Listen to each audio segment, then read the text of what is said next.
ما هغه هیله نن زندۍ کړه چې ډاکټره به شم. ما هغه هیله نن زندۍ کړه چې ډاکټره به شم. پر قلمو او کتابچو مې خبرې واړولې.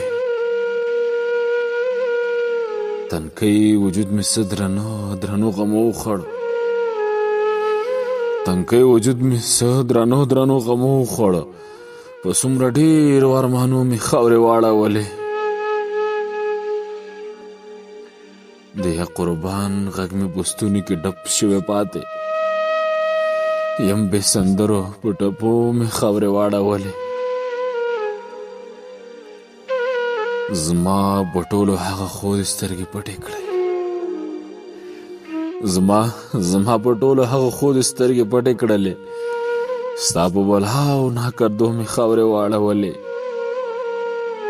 ما هغه هیله نن زندۍ کړه چې ډاکټره به شم.